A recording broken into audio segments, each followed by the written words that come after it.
এর বই 5th এডিশনে পড়িয়েছিলাম। তো অলরেডি মনে হয় 6-7 বছর হয়ে গেছে, পড়াশোনা কিছুটা আপডেটেড হয়েছে।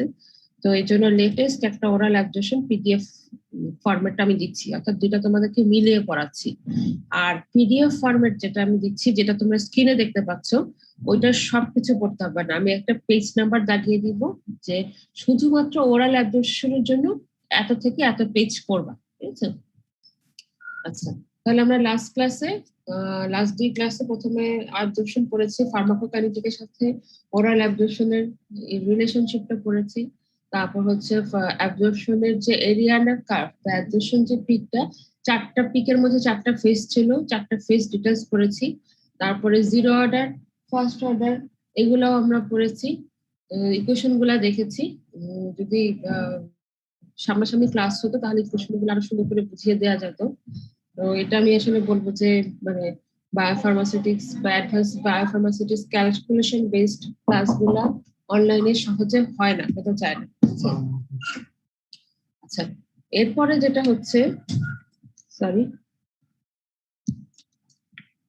আচ্ছা, এর পরের পোর্শন ছিল হচ্ছে টি ম্যাক্স, সি ম্যাক্স, এগুলা টি ম্যাক্স এর আমরা কিভাবে বের করেছি সেটা দেখেছিলাম, যে টি ম্যাক্স এর সাথে আমাদের ড্রাগের সিপি, ভিডি, কে, সরি সিপি, তারপর ভিডি, ডিবি, এগুলার খুব একটা ইন্টার রিলেশনশিপ ছিল না।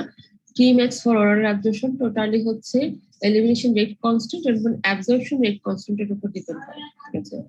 আচ্ছা, এরপর আমরা চলে গেছি হচ্ছে যে ড্রাগের যে প্যারামিটার গুলা ছিল, ফিজিওকেমিক্যাল প্রপার্টিজ, পিএইচ, তারপর হচ্ছে binding affinity, এন্ডারসন-হেসেলবার্গ equation, hydrogen ion, ion trapping, ঠিক আছে? এগুলো আমরা পড়িয়েছিলাম যে সামান্য একটু পিএইচ এদিক সেদিক হলে আয়নাইজেশন 1 থেকে 1000 গুণ পর্যন্ত বেড়ে যায়, ঠিক আছে?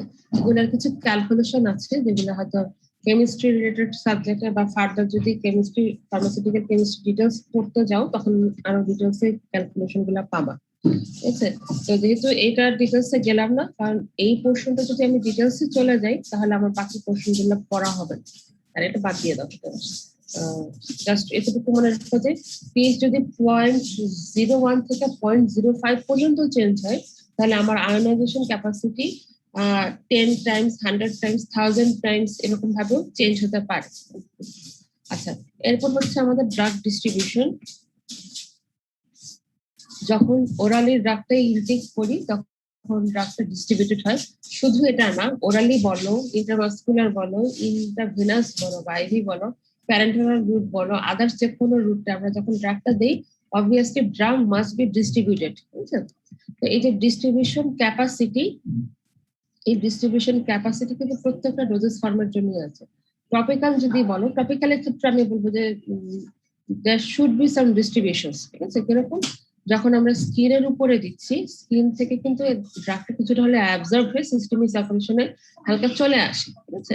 তো এখানেও অ্যাবজর্পশনটা হয়, কিন্তু পার্থক্য হচ্ছে যে এটা খুব একটা টক্সিক ফরম্যাটে থাকে না, হয়তো আমাদের ক্যালকুলেশনটা এরকম করে দেয়া থাকে। আরেকটা কথা হচ্ছে যখনই কোনো ড্রাগের ডোজ আমরা বের করবো, অবভিয়াসলি আমরা কিছু ক্যালকুলেশন প্যারামিটার গুলা মাথায় রেখে কাজ করবো, ঠিক আছে?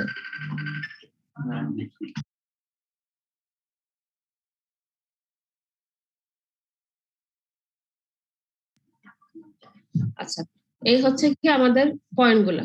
তো ড্রাগের ডিস্ট্রিবিউশন, আমরা যেহেতু ওরাল অ্যাবজর্পশন পড়ছি, এখানে আমাদের ডিস্ট্রিবিউশনটা কয়েকভাবে হতে পারে সেটা আমরা একটু বলি। প্রথমে হচ্ছে কম্পার্টমেন্ট বেসিসে ডিস্ট্রিবিউশন হতে পারে, ঠিক আছে?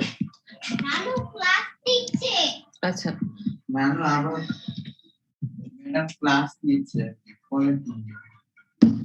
তো কম্পার্টমেন্ট বেসিসে যদি ডিস্ট্রিবিউশন হয়, ড্রাগের ডিস্ট্রিবিউশন প্রথমে হচ্ছে কম্পার্টমেন্ট বেসিসে হবে।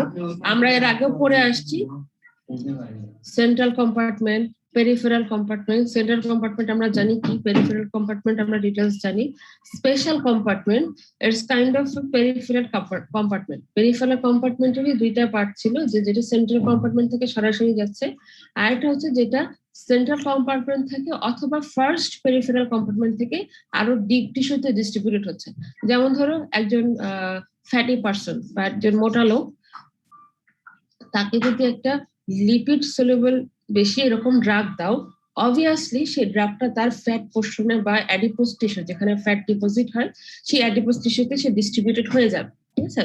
তো এখানে কিন্তু এই অ্যাডিপোজ টিস্যু, তারপর সেরিব্রোস্পাইনাল ফ্লুইড, ঠিক আছে, এগুলা কিন্তু স্পেশাল কম্পার্টমেন্ট। এইসব কম্পার্টমেন্টে সহজে ড্রাগ যায় না, বাট স্পেসিফিক কারণে হয়তো ড্রাগের লিপোফিলিসিটি বেশি বা ড্রাগের প্রোফাইল বেশি, কি বলবো, পার্টিশন কোএফিসিয়েন্টের পরিমাণটা বেশি, তখন তার স্পেশাল অর্গানে চলে যাচ্ছে, ঠিক আছে? আচ্ছা, এখানে একটা কথা আছে দেখো, ব্লাড ব্রেন ব্যারিয়ার। তো তোমাদের কি কোনো আইডিয়া আছে what is the term of blood brain barrier? কারো কোনো আইডিয়া আছে? কারো কোনো আইডিয়া আছে? যেটা ম্যাম সেন্ট্রাল নার্ভাস সিস্টেমে যায়। কিছুটা হয়েছে, কিন্তু এটা অ্যাপ্রোপ্রিয়েট আনসার না। ম্যাম সেমি পেরিফেরাল একটা বর্ডার ইসের ব্রেনের থেকে ব্লাড আলাদা থাকে যেটা। সরি, আবার বলো, আবার একটু রিপিট করো, কথা বুঝতে পারিনি, কেটে আসছে।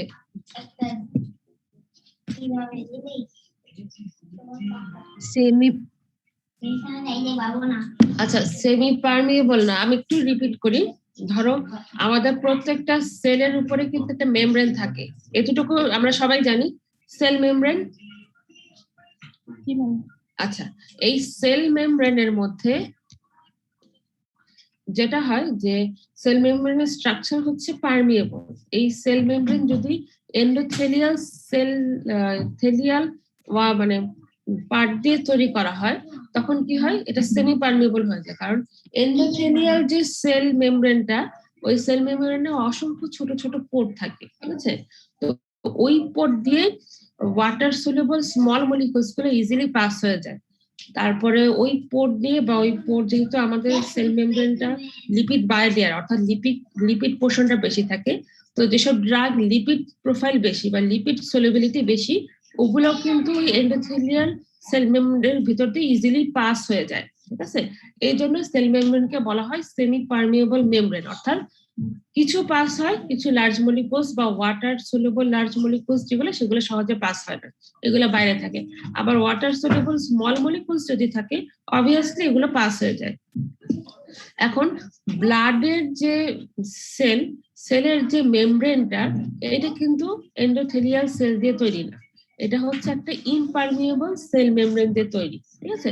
তো এই কারণে যদি কোনো ড্রাগ দেওয়া হয়, ড্রাগটা আদার সেল মেমব্রেনে ইজিলি চলে যেতে পারে, বাট যে সিএনএস এর যে সেল মেমব্রেন, সেটা দিয়ে পাস করতে পারে না, অর্থাৎ ব্রেনে চলে যেতে পারে না, ঠিক আছে? এই পোর্শনকে বলা হয় ব্লাড ব্রেন ব্যারিয়ার। তো এখন প্রশ্ন হচ্ছে যে কিছু ড্রাগ আছে যেগুলা ব্লাড ব্রেন ব্যারিয়ারটাকে ক্রস করে ফেলে। তো ওই ড্রাগগুলোর প্রপার্টিস এমন, ওই ড্রাগগুলোর লিপিড প্রোফাইল হচ্ছে অত্যধিক বেশি, অতিরিক্ত বেশি। সো যখনই এটা সেল মেমব্রেনের ওদিকে চলে যাচ্ছে, যাওয়ার সাথে সাথে কিন্তু এটা ব্লাড ব্রেন যে লিপিডের বাইলেয়ার, সেটার সাথে সামহাও সে অ্যাডজাস্ট করে সে ব্লাডের ভিতর চলে, ব্রেনের ভিতরে সে এন্টার নিচ্ছে। তো এই যে এই ড্রাগটা যে চলে যাচ্ছে, এইটা আর কিছু ড্রাগ দিয়ে যেতে পারছে না, এই পুরো সিস্টেমকে বলা হচ্ছে ব্লাড ব্রেন ব্যারিয়ার, ঠিক আছে? এটা একটু মাথায় রাখবো যে ব্লাড ব্রেনের যে সেলের যে মেমব্রেন গুলা থাকে, ওগুলা ইমপারমিয়েবল থাকতে ট্রাই করে, বাট এগুলোর মধ্যে লিপিড অ্যাসিডিটি গুলা বেশি থাকে, অর্থাৎ মেমব্রেন গুলা লিপিডের প্রতি একটা আকর্ষণ কাজ করে। এই আকর্ষণের কারণেই হোক বা আদার কারণেই হোক, কিছু ড্রাগ যেমন অ্যান্টি ডিপ্রেসেন্ট, তারপর অ্যান্টি কনভালসেন্ট যে ড্রাগ গুলা, এগুলো ইজিলি ব্লাড ব্রেন ব্যারিয়ারটা ক্রস করে ফেলে, ঠিক আছে? তো এই ধরনের ড্রাগ গুলাকে কিন্তু আলাদা প্রেসক্রাইব করা হয়, এবং এই ধরনের ড্রাগ গুলো ম্যাক্সিমাম ক্ষেত্রে প্রেসক্রিপশন ছাড়া ফিজিশিয়ানরা বা ফার্মাসিস্টরা দিতে চায় না। বাংলাদেশের পার্সপেক্টিভ আলাদা, বাংলাদেশে 400টার বেশি কোম্পানি আছে, যে যেমনে পারে ড্রাগ বানাচ্ছে, কারা হয়তো প্রোটোকল ফলো করছে, কারা হয়তো প্রোটোকল ফলো করছে না। কিন্তু সমস্যা যেটা হচ্ছে, একটা ফার্মেসিতে যখন একজন নন ফার্মাসিস্ট বসে, তার কাছে যদি বলে যে ভাই ঘুমের ওষুধ আছে, সে কিন্তু সরাসরি ঘুমের ওষুধ দিয়ে দিবে, এক পাতা দিয়ে বলবে যে এক পাতাই রাখেন, মাঝে মাঝে নিয়ে খায়, কারণ তার উদ্দেশ্য হচ্ছে তার সেলটা বাড়ানো। কিন্তু নিয়ম হচ্ছে যে এই ধরনের ড্রাগ গুলা বেসিক্যালি প্রেসক্রিপশন ছাড়া প্রেসক্রাইব করা উচিত না।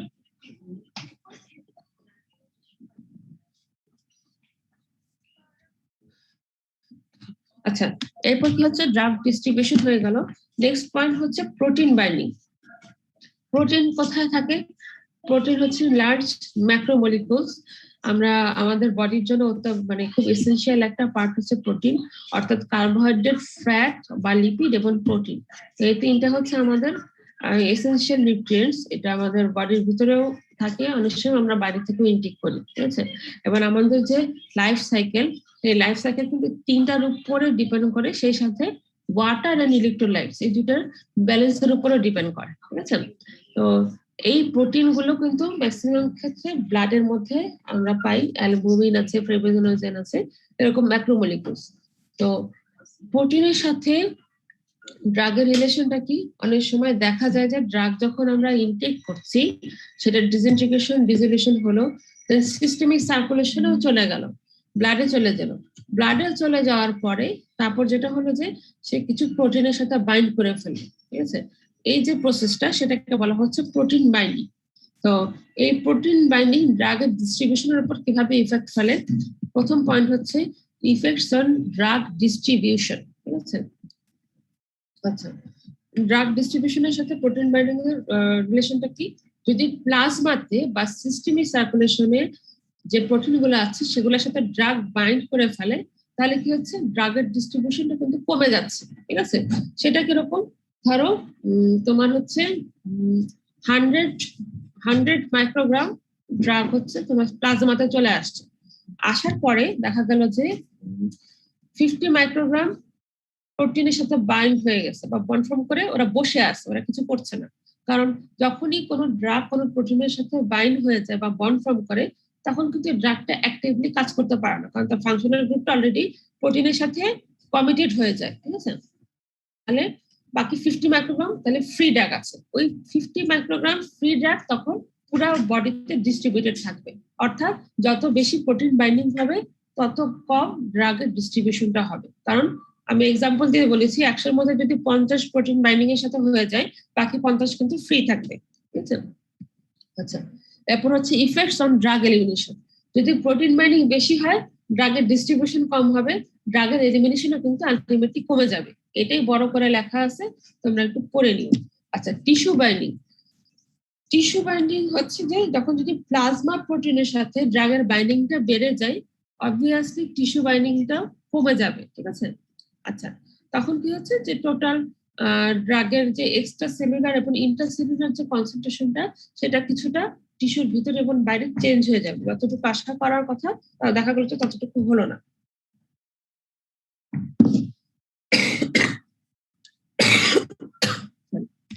আচ্ছা, এরপর হচ্ছে apparent volume of distribution.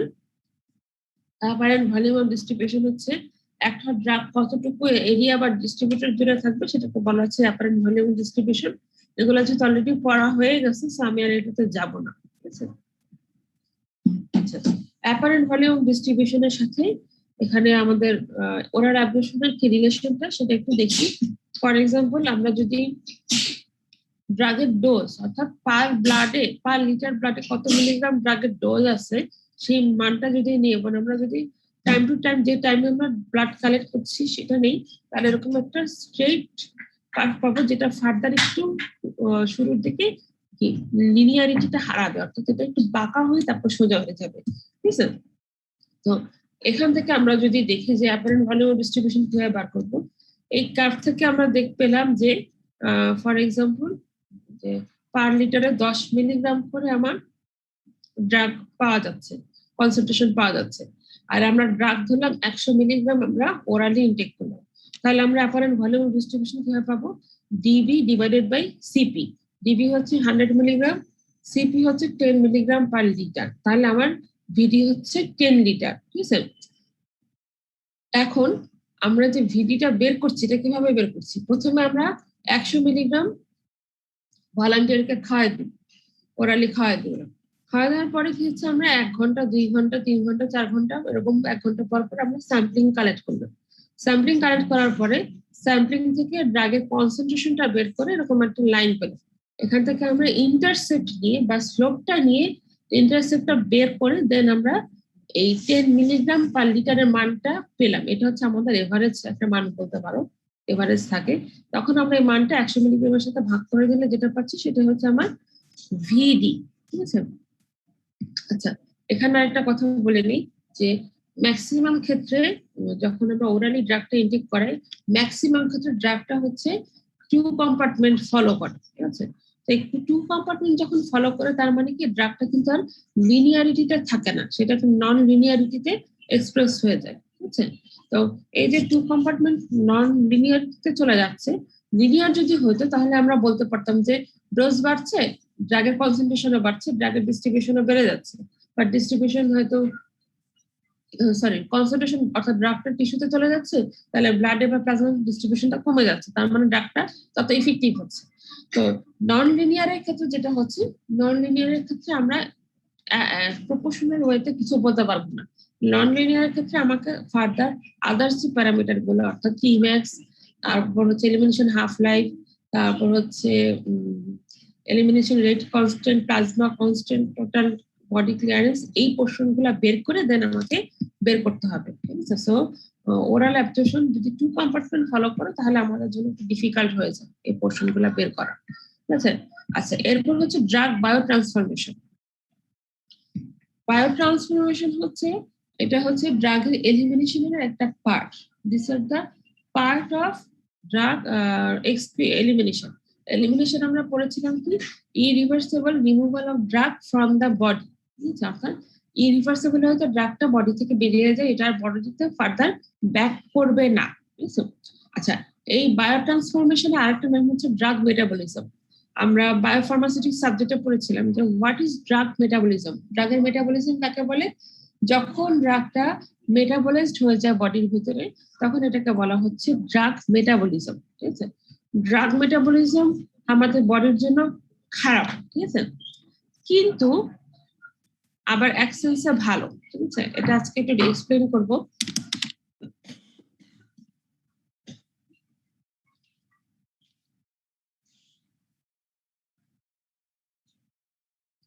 Drug metabolism বডির জন্য খারাপ এর জন্য এই কেসে যে অনেক সময় দেখা যায় যে ড্রাগটা সিস্টেমিক সার্কুলেশনে বা প্লাজমাতে না গিয়ে সরাসরি লিভারে চলে যায়। লিভারে গিয়ে সে রিয়েকশন করে ড্রাগের যে ফাংশনাল গ্রুপটা, সেই ফাংশনাল গ্রুপটাকে সে মার্কস করে ফেলে। ঠিক আছে, তো ফলে কি হয়, এই ফাংশনাল গ্রুপটা অন্য একটা কম্পাউন্ডের সাথে কনজুগেশন বা অক্সিডেশন রিডাকশন বিভিন্ন ধরনের রিয়েকশনের মাধ্যমে তার ফাংশনাল গ্রুপটাকে মডিফাই করে ফেলে, যেটা বডির জন্য টক্সিক হতে পারে বা ইনঅ্যাক্টিভেট হতে পারে, অর্থাৎ ড্রাগটা পরবর্তীতে কাজ করতে পারে। তো এটা হচ্ছে আমাদের ফার্স্ট পাস মেটাবলিজম, এবং যত বেশি লিভারে মেটাবলাইজড হয়ে যাবে ড্রাগের অ্যামাউন্ট বডির ভিতরে তত কমে যাবে, তত কম কনসেন্ট্রেশন ব্লাডে পাবো, তত কম আমি ফার্মাকোলজিক্যাল অ্যাক্টিভিটি পাবো। ঠিক আছে, এটা হচ্ছে আমাদের বায়ো ট্রান্সফরমেশন বা মেটাবলিজম। ঠিক আছে, এখন এই যে মেটাবলিজম বা বায়ো ট্রান্সফরমেশন, এটার একটা বৈশিষ্ট্য হচ্ছে এরকম যে যখনই কোনো একটা ড্রাগ প্রোডাক্টকে সে মেটাবলাইজড করে ফেলে, ওই ড্রাগ প্রোডাক্টের প্রপার্টিসটা সে বেশি হাইড্রোফিলিক বানায় ফেলে। ঠিক আছে, অর্থাৎ এটাকে হচ্ছে ওয়াটার সলিউবল কম্পাউন্ডে কনভার্ট করে দেয়। যেমন ধরো একটা অ্যালডিহাইড আছে, সেটা হচ্ছে লিভারে গিয়ে এনজাইমের সাহায্যে মেটাবলাইজড হয়ে এটা অ্যালকোহলে কনভার্ট হয়ে গেল। আমরা জানি অ্যালডিহাইডের থেকে অ্যালকোহলের ওয়াটার সলিউবিলিটি বেশি। তো সেম কাহিনী বিভিন্ন ধরনের ড্রাগেরই, যদি লিপিড প্রোফাইল বেশি থাকে, যদি লিপিড প্রোফাইল বেশি থাকে তখন হচ্ছে কি করে, সে আলটিমেটলি আস্তে আস্তে তাকে ওয়াটার বা হাইড্রোফিলিক বানায় ফেলে। ঠিক আছে, তো ওয়াটার বা হাইড্রোফিলিক বানানোর ফলে কি হয়, ওই ড্রাগটার ওই ফাংশনাল গ্রুপটা যেটা যে পোর্শনটুকু লিভারে মেটাবলাইজড হয়েছে সেটা ঠিক মতো কাজ করে না। তো আলটিমেটলি এটা বডিতে ডিপোজিট থাকে বা আস্তে আস্তে বেরিয়ে যায় বডি থেকে। ঠিক আছে, আচ্ছা এটা হচ্ছে কি একটা পয়েন্ট। আরেকটা পয়েন্ট হচ্ছে যে বায়ো ট্রান্সফরমেশন যদি ঠিক মতো না কাজ করতো তাহলে কিন্তু আমাদের আদার্স অনেক ধরনের প্রবলেমে ফেস করে ফেলতাম। যেমন ধরো কিছু অ্যানেস্থেশিয়া আছে, ঠিক আছে, যেগুলা যদি বডিতে মেটাবলাইজড হয়ে বডির ভিতরে পড়ে থাকে তাহলে কিন্তু এটা সারা জীবন ডিপোজিট হয়ে থাকে। ঠিক আছে, সরি, কিছু অ্যানেস্থেশিয়া আছে যাদের হাফ লাইফ হচ্ছে, এখানে দেখো লেখা আছে মোর দ্যান 100 ইয়ার্স, অর্থাৎ বডিতে যদি একবার দাও তাহলে সেটা মিনিমাম 100 বছর ধরে বডির ভিতরে হাফ লাইফই শো করবে। তা হাফ লাইফ যদি 100 বছর হয় তাহলে তোমার এই ড্রাগটা বেরিয়ে যেতে মোটামুটি 200 বছর লাগবে। 200 বছরে যদি তোমার ড্রাগটা বেরিয়ে যায় ততদিন তুমি বাঁচবো কিনা তুমি নিজেও মানে তোমার বাঁচবা তো নাই অবশ্যই, মানে সেল যে সেলুলার লেভেলে কাজগুলো হবে সেই সেলগুলোও থাকবে না, সোজা কথা। ঠিক আছে, তো এই সিচুয়েশন গুলো হলে হবে কি, ফার্দার যখন কোনো একটা বড় সার্জারি হবে, কোনো অ্যানেস্থেসিয়াসিস্ট যদি তোমাদের হচ্ছে গিয়ে অ্যানেস্থেসিয়া দেয়, তাহলে দেখা গেল যে তোমাদের এই 100 বছর ওয়েট করতে হবে তাকে ঘুম থেকে ভাঙাইতে, তোমাদেরকে ঘুম থেকে ভাঙাইতে। ঠিক আছে, তো এই জন্য করা হয় কি, ড্রাগ গুলা কিছুটা ওয়াটার সলিউবল ফরম্যাটে মেটাবলাইজড হয়ে যায়। আচ্ছা, আরেকটা কথা হচ্ছে যে যখন ড্রাগটা মেটাবলিজম হয়ে যাবে, হয়ে যাওয়ার ফলে আমার তো অলরেডি ফাংশনাল গ্রুপটা চেঞ্জ হয়ে যাচ্ছে, ড্রাগের কনসেন্ট্রেশনটা চেঞ্জ হয়ে যাচ্ছে। তো আলটিমেটলি যে মেটাবলাইজ প্রোডাক্ট গুলা, এগুলো আইদার টক্সিক প্রোডাক্ট হিসেবে থাকবে অথবা ইনঅ্যাক্টিভ ফর্মে থাকবে। ঠিক আছে, তো যত টক্সিক থাকবে তত বেশি বডিতে ড্রাগটা ডিপোজিশন হতে থাকবে। তো ডিপোজিট হইতে হতে এক পর্যায়ে টক্সিক লেভেলটা এত বেড়ে যাবে যে ফার্দার এটা সাইড ইফেক্ট দেখা দেওয়া শুরু করবে। ঠিক আছে, তো এই কারণে ড্রাগের মেটাবলিজমটা যাতে বেশি বা র্যাপিড না হয় সেই দিকে আমাদেরকে একটু খেয়াল রাখতে হবে। আচ্ছা, এরপর হচ্ছে মেটাবলিজম বা ব্লাড ট্রান্সফরমেশন কোথায় কোথায় হয়। যদি আমরা অর্গান লেভেলে চিন্তা করি, অর্গান লেভেলে প্রথমে যে জায়গাতে মেটাবলিজম হবে সেটা হচ্ছে লিভার। এটা ছাড়াও লাংস, কিডনি, ইন্টেস্টাইন বা স্কিনের কিছু পোর্শনে যেখানে এনজাইমের ডিপোজিশনটা বেশি থাকে বা যেখান থেকে এনজাইমটা রিলিজ হয় বেশি বা এনজাইমের অ্যাক্টিভিটিটা যে পোর্শনে বেশি থাকবে সেই জায়গাতে অর্গানের সেই পার্টগুলোতেও ড্রাগের মেটাবলিজমটা শো হয়। ঠিক আছে, শো করে আর কি। আচ্ছা, এখন নেক্সট হচ্ছে যে মেটাবলিজম তো অর্গানে হয়, অর্গানের কোন জায়গাটায় হয়। বেসিক্যালি যদি লিভারের মেটাবলিজম হয়, লিভারের সেলুলার লেভেলের যে স্মুথ এন্ডোপ্লাজমিক রেটিকুলাম থাকে সেই জায়গাটার মধ্যে আমাদের ড্রাগের মেটাবলিজম গুলো বেশি হয়। কারণ কি, ওই স্মুথ এন্ডোপ্লাজমিক রেটিকুলামের পোর্শনে এনজাইম গুলা ইজিলি অক্সিডেশন রিডাকশন এই ধরনের রিঅ্যাকশন গুলা করে ফেলতে পারে। আচ্ছা, এরপর হচ্ছে বায়োকেমিক্যাল লেভেলে কি ধরনের মেটাবলিজম হয়। মেটাবলিজম দুই ধরনের, phase 1 and phase 2। Phase 1 metabolism যেগুলো, সেগুলো হচ্ছে অক্সিডেশন রিডাকশন, তারপর হচ্ছে কি বলবো এটা, অক্সিডেশন রিডাকশন, তারপর হাইড্রোলাইসিস, এই ধরনের রিঅ্যাকশন গুলো হয়। তো তোমরা যদি একটু খেয়াল করে দেখো, আমি যে কয়টা রিঅ্যাকশনের নাম বললাম, অক্সিডেশন, রিডাকশন এন্ড হাইড্রোলাইসিস, এই প্রত্যেকটা রিঅ্যাকশন কিন্তু হাইড্রোফিলিক প্রপার্টিটাকে বাড়ায় দেয়। অক্সিডেশন করলে কি হবে, অক্সিজেন বাড়ায় দিবে, অক্সিজেন বাড়ায় দিলে যত অক্সিজেন থাকবে তত বেশি ডিসোসিয়েশন হওয়ার পসিবিলিটি থাকবে।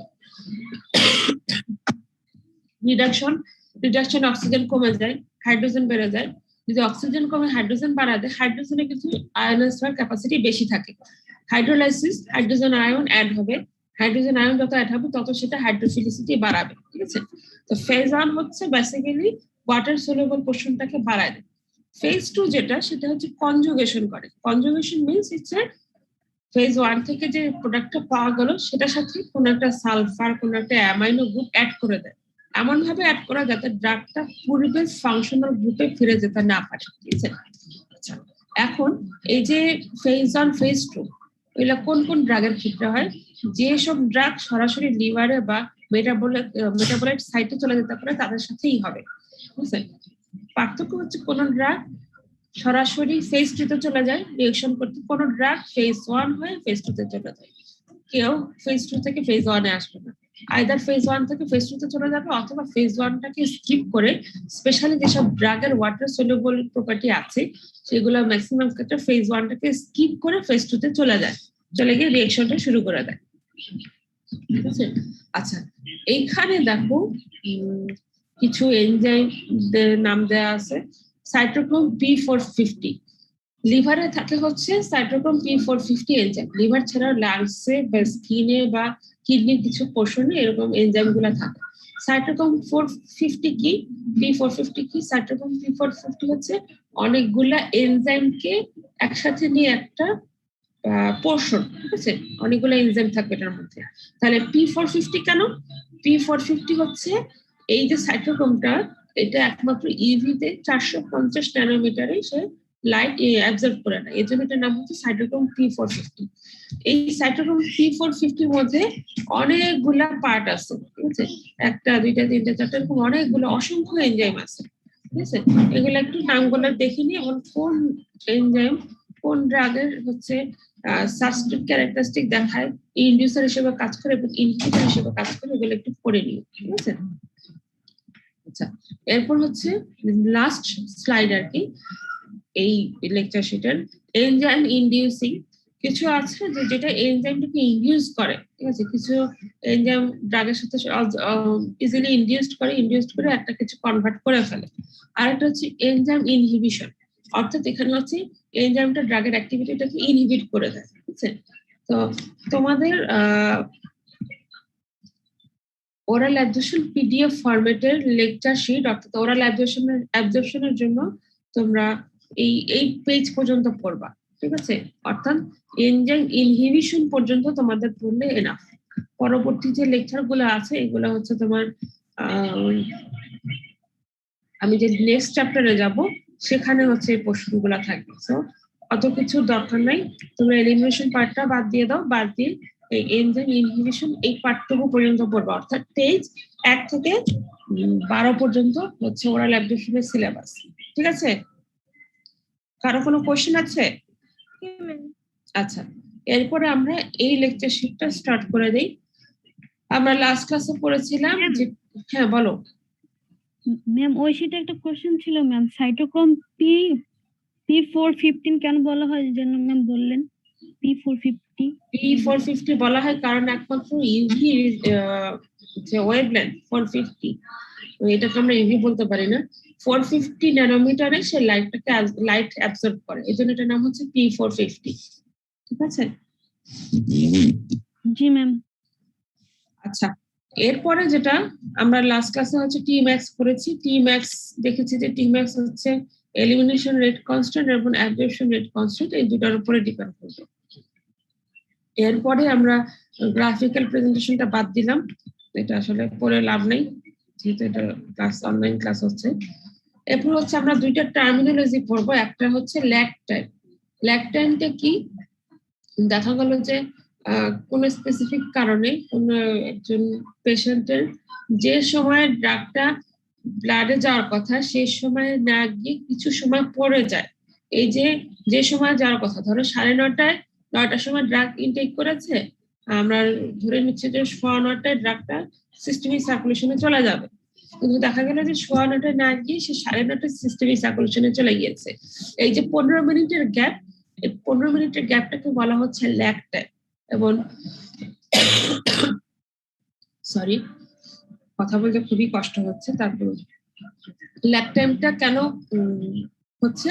ল্যাগ টাইম হওয়ার প্রথম কারণ হচ্ছে আমরা অনেক সময় যেটা করি, আমরা ভাত খাওয়ার ঠিক আগে ওষুধ খাচ্ছি, ড্রাগ ইনটেক করছি, ভাত খাওয়ার ঠিক পরে আমরা ড্রাগটা ইনটেক করছি, অর্থাৎ আমাদের একটা বড় মিল লাঞ্চ বা ডিনার বা ব্রেকফাস্টের সাথে সাথে আমরা কিন্তু ড্রাগটাকে ইনটেক করে ফেলছি। তো ইনটেক করার ফলে কি হয়, যখন ফুডটা যাবে, ফুড যখন বডির ভিতরে যাবে তখন কিন্তু বডির মুভমেন্ট একরকম থাকবে, অর্থাৎ পেরিস্টালটিক মুভমেন্টটা একটু দ্রুত থাকবে, কারণ অনেকগুলো খাবার যাচ্ছে। অবভিয়াসলি পেরিস্টালটিক মুভমেন্টটা খুব র্যাপিড আকারে হবে, প্রচুর মুভমেন্ট হবে এবং প্রচুর খাবারটাকে হজম করবে। আচ্ছা, এই সময় যদি আমরা ড্রাগটাকে দেই, দেখা যাবে যে ড্রাগের যে ডিসইন্টিগ্রেশন ডিসোলিউশন সেগুলো সব আস্তে আস্তে টাইমটা বেড়ে যাবে, ঠিক আছে, খুব দ্রুত হবে না, একটু সময় লাগবে। আবার ধরো অনেক সময় দেখা যায় যে গ্যাস্ট্রিক আলসার আছে, গ্যাস্ট্রিক ডিস্টারবেন্স আছে, এই সময় যদি আমি ড্রাগটাকে দেই, ইনডিউস করাই, দেখা যাবে যে সেটাও কিছুটা ডিলে হয়ে আস্তে আস্তে সাইড এফেক্টে গিয়ে কাজ করছে। এই যে সময়টা লাগছে এটাকে বলা হচ্ছে lag time. Lag time area under curve 0 থেকে হওয়ার কথা, কিন্তু ল্যাগ টাইমের কারণে এটা 0 থেকে শুরু হয়তো 5 মিনিট, 10 মিনিট বা 1 ঘন্টা, অনেক সময় 2-3 ঘন্টা হতে পারে, 2-3 ঘন্টা পরেও শুরু হতে পারে। এই যে সময়ের যে গ্যাপ, এটাকে বলা হচ্ছে ল্যাগ টাইম। আচ্ছা, এরপর আমরা চলে যাচ্ছি ফ্লিপ ফ্লপ কাইনেটিক্স। কাইনেটিক্স এখানে দুইটা আছে, আমরা একটা জানি কে এ মানে অ্যাবজর্পশন রেট কনস্ট্যান্ট, আর একটা হচ্ছে কে যেটা হচ্ছে শুধুমাত্র elimination rate constant. Absorption rate constant তাকে বলবো যে রেটে ড্রাগটা অ্যাবজর্পশন হচ্ছে সেটা হচ্ছে অ্যাবজর্পশন রেট কনস্ট্যান্ট, আর যে রেটে ড্রাগটা এলিমিনেশন হচ্ছে সেটা হচ্ছে এলিমিনেশন রেট কনস্ট্যান্ট। তো বেসিক যেটা আমরা এটা একটু মাথায় ঢুকায় রাখবো কথাটা, সেটা হচ্ছে যে আগে ড্রাগটা অ্যাবজর্পশন হবে তারপরে এলিমিনেশন হবে। এটা একটা বেসিক হিসাব, কারণ ড্রাগ বডিতে যাওয়ার পরে ডিসইন্টিগ্রেশন রিজলিউশন হইতে হবে বা ডিসইন্টিগ্রেশন অ্যাটলিস্ট হতে হবে। ডিসইন্টিগ্রেশন অ্যাটলিস্ট না হলে কিন্তু ড্রাগের এলিমিনেশনটা জীবনও হবে না, ঠিক আছে? তো ড্রাগের ডিসইন্টিগ্রেশন ডিসলিউশন হওয়ার পরে ড্রাগের যখন ব্লাডে অ্যাবজর্পশন হবে তখনই শুধুমাত্র ব্লাডে ড্রাগটা পাওয়া যাবে। যখনই পাওয়া যাবে তখন থেকে ড্রাগের এলিমিনেশনটা আস্তে আস্তে ইনিশিয়েট হবে, অর্থাৎ তাকে অ্যাবজর্পশন হবে তারপর এলিমিনেশন হবে। অ্যাবজর্পশনটা র্যাপিড আকারে হবে, অ্যাবজর্পশন রেটটা থাকবে বেশি আর এলিমিনেশন রেটটা থাকবে কম, স্লোলি প্রসিড হবে আর কি, ঠিক আছে? তো নরমাল নিয়ম অনুযায়ী ফ্রি ফ্লপ কাইনেটিক্সে অ্যাবজর্পশন রেটটা বেশি থাকে, এলিমিনেশন রেটটা কম থাকে। তো ফ্রি ফ্লপ কাইনেটিক্সে বলছে কি ওই যে পুরো ঘটনাটা উল্টা যায়, অর্থাৎ অ্যাবজর্পশন রেটটা কম থাকে, এলিমিনেশন রেটটা বেড়ে যায়, ঠিক আছে? তো এটা কেন হয়? ফর এক্সাম্পল, তুমি বাজারে ডাইক্লোফেনাক সোডিয়াম দেখেছো, ডাইক্লোফেনাক সোডিয়াম পেইন কিলার হিসেবে ইউজ করা হয়। তো বাজারে বা মার্কেটে কিন্তু ডাইক্লোফেনাক সোডিয়াম এসআরও আছে, সাস্টেন রিলিজও আছে। তো যখন শুধু ডাইক্লোফেনাক সোডিয়াম কেনো তার মানে কি ইটস ইমিডিয়েট রিলিজ ড্রাগ, আর যখন ডাইক্লোফেনাক সোডিয়াম এসআর কেনো তার মানে কি এটা হচ্ছে সাস্টেন রিলিজ ড্রাগ। তবে একটা এক্সাম্পল দিচ্ছি। তো ইমিডিয়েট রিলিজে কি হয়, ড্রাগটা আগে ডিস্ট্রিবিউটেড হয়ে যায় বা অ্যাবজর্পশন হয়, তারপরে প্লাজমাতে যায়, তারপরে এলিমিনেশন। সাস্টেন রিলিজে কি হয়, সাস্টেন রিলিজে কিন্তু লম্বা সময় ধরে ড্রাগটা অল্প অল্প করে রিলিজ হতে থাকে। তো যখন চিন্তা করো ইমিডিয়েট রিলিজে র্যাপিড আকারে অ্যাবজর্পশন হচ্ছে, সাস্টেন রিলিজে হচ্ছে স্লোলি অ্যাবজর্পশন হচ্ছে। তার মানে কি সাস্টেন রিলিজের যে অ্যাবজর্পশন রেট কনস্ট্যান্ট সেটা ইমিডিয়েট থেকে কম হচ্ছে, কিন্তু আবার ইমিডিয়েট বলো সাস্টেন বলো দুইটা ক্ষেত্রে এলিমিনেশন কিন্তু সেম থাকে, এলিমিনেশন রেটটা চেঞ্জ হয় না। তো এই যে অ্যাবজর্পশন ইমিডিয়েটের ক্ষেত্রে র্যাপিড হচ্ছে, সাস্টেনের ক্ষেত্রে কম হচ্ছে, তখন কি হয় যখন সাস্টেন রিলিজে কনভার্ট হয়ে যায় তখন এলিমিনেশন রেট কনস্ট্যান্টটা একটু বেশি থাকে এবং অ্যাবজর্পশনটা লম্বা সময় ধরে অল্প অল্প করে রিলিজ হতে থাকে, ঠিক আছে? তো এই ঘটনাকে বলা হচ্ছে ফ্লিপ ফ্লপ কাইনেটিক্স, যেখানে অ্যাবজর্পশন রেটটা কম থাকে এবং এলিমিনেশন রেটটা বেশি থাকে, পুরো ঘটনাটা উল্টায় চলে যায়। So that's why it's named as flip flop kinetics. আচ্ছা, এটা ডিটেইলস পড়ে নিও। আচ্ছা, এরপরে হচ্ছে নেক্সট পয়েন্ট আমরা চলে যাচ্ছি যে কেন K is often greater than কে, অর্থাৎ অ্যাবজর্পশন রেট কনস্ট্যান্ট কেন এলিমিনেশন রেট কনস্ট্যান্ট থেকে বেশি হবে। তার প্রথম আনসার হচ্ছে যে ড্রাগ আগে র্যাপিডলি বডিতে অ্যাবজর্ব হবে, অ্যাবজর্ব না হলে কিন্তু এলিমিনেশনটা ঠিক মতো শুরু হবে না, হয়তো হবে বাট ঠিক মতো শুরু হবে না। তো অ্যাবজর্পশন আগে র্যাপিড হতে হবে, র্যাপিড হলে কি হবে, অ্যাবজর্পশন রেটটা অবভিয়াসলি বেশি থাকবে এবং এলিমিনেশন রেটটা অবভিয়াসলি কম থাকবে, ঠিক আছে? আচ্ছা, আমরা লাস্ট কোশ্চেনে চলে যাচ্ছি। In switching a drug from IV to oral absorption what are the most important consideration. যখন আইভি থেকে আমরা ওরালে চলে যাই তখন ইম্পর্টেন্ট কনসিডারেশনস গুলো কি? এখন আমরা ফার্স্ট অর্ডার অ্যাবজর্পশন মডেল যদি দেখি, CP is equal to F VD, CP is equal to F D naught K divided by VD K minus K e to the power minus KT minus e to the power minus K8. এই হচ্ছে আমাদের common oral absorption for first অর্ডারের equation.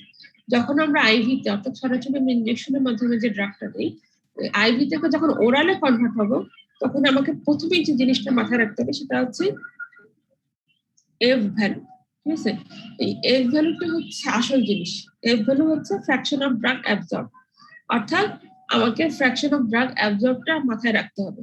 Ivy তে 100% drug absorb হয়ে যায়, so এখানে F value 1 থাকে।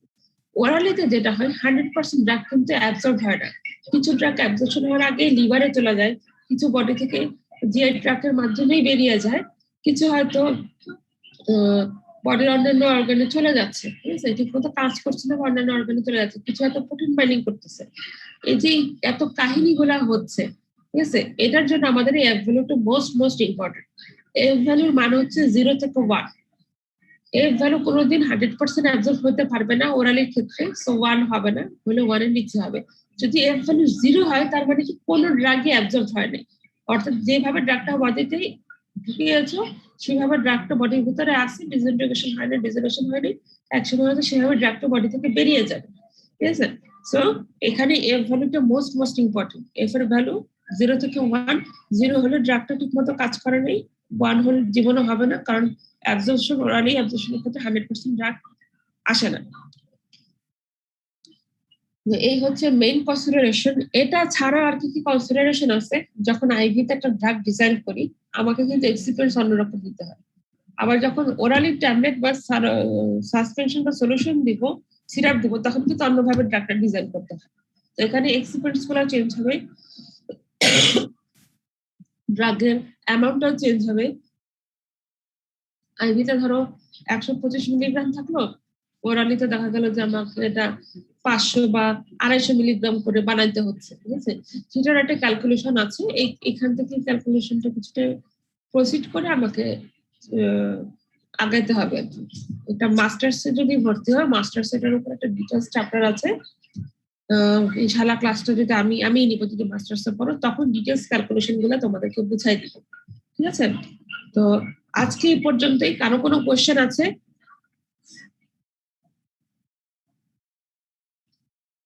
কারো কোনো কোশ্চেন আছে? না ম্যাম। আচ্ছা ঠিক আছে, তাহলে আমি লেকচার শিটটা পাঠিয়ে দিচ্ছি, 2টা লেকচার শিট, তোমরা একটু পড়ে নিও আর অ্যাটেন্ডেন্স গুলো দিয়ে দিও। আজকের অ্যাটেন্ডেন্স এবং যে ব্যাচ আগামী লাস্ট ক্লাস অ্যাটেন্ডেন্স মিস করেছে তারও অ্যাটেন্ডেন্স দিয়ে দিও। জি ম্যাম। তাহলে আমি এই পর্যন্ত রাখছি। আসসালামু আলাইকুম ম্যাম। ম্যাম। ওয়ালাইকুম আসসালাম।